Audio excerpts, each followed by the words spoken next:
ಜಿಲ್ಲಾ ಪೊಲೀಸ್ ಇಲಾಖೆ ವತಿಯಿಂದ ಚಿತ್ರದುರ್ಗದ ಪೊಲೀಸ್ ಕವಾಯತು ಮೈದಾನದಲ್ಲಿ ಪೊಲೀಸ್ ಧ್ವಜ ಹಾಗೂ ಕಲ್ಯಾಣ ದಿನಾಚರಣೆ ಕಾರ್ಯಕ್ರಮ ಆಯೋಜಿಸಲಾಗಿತ್ತು.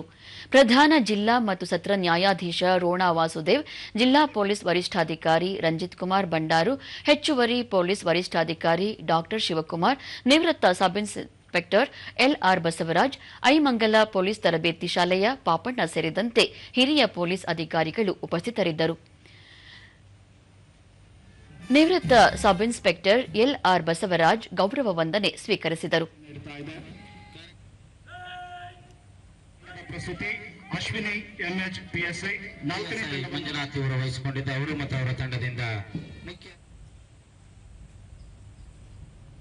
ಬಳಿಕ ಪೊಲೀಸ್ ಪಥಸಂಚಲನ ನಡೆಯಿತು. ಈ ವೇಳೆ ನಿವೃತ್ತ ಪೊಲೀಸ್ ಅಧಿಕಾರಿಗಳನ್ನು ಸನ್ಮಾನಿಸಲಾಯಿತು.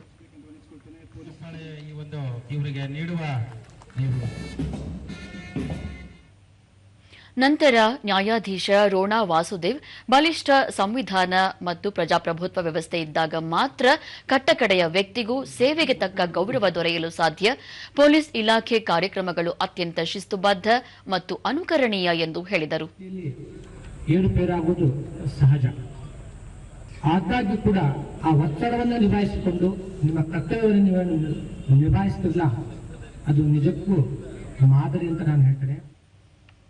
ರಂಜಿತ್ ಕುಮಾರ್ ಬಂಡಾರು, ಪೊಲೀಸರು ಸಾರ್ವಜನಿಕ ಸೇವೆಯಲ್ಲಿ ನಿಷ್ಠೆಯನ್ನು ತೊಡಗಿಸಿಕೊಳ್ಳುವುದರ ಜೊತೆಗೆ ಜನಸ್ನೇಹಿಯಾಗಿ ವರ್ತಿಸುವುದು ಇಂದಿನ ಅಗತ್ಯವಾಗಿದೆ. ಸಿಬ್ಬಂದಿ ಮತ್ತು ಅಧಿಕಾರಿಗಳ ಮಕ್ಕಳ ಶೈಕ್ಷಣಿಕ ಪ್ರಗತಿಗಾಗಿ ವಿಶೇಷ ಕಾಳಜಿ ವಹಿಸಲಾಗಿದೆ. 2025-26ನೇ ಸಾಲಿನಲ್ಲಿ ಎಸ್ಎಸ್ಎಲ್ಸಿಯಿಂದ ಉನ್ನತ ಶಿಕ್ಷಣದವರೆಗೆ 89 ಮಕ್ಕಳಿಗೆ 28 ಲಕ್ಷ ಶೈಕ್ಷಣಿಕ ಧನ ಸಹಾಯ ಮಂಜೂರು ಮಾಡಲಾಗಿದೆ ಎಂದರು.